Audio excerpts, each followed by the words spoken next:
Hi, this is John Kenny B. Bello, but you can call me Kenny. I am turning 21 this coming May 9, 2024.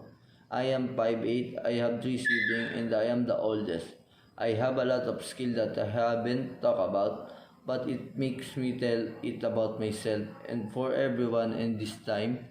My skills are being patient in times of tribulation, and I can be a leader who can lead my team and support them to achieve our goals in life.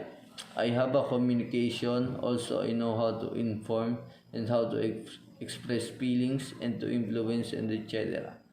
And my hobby this time are playing basketball, playing online games, watching animes, eat a lot and explore new things I haven't experienced yet.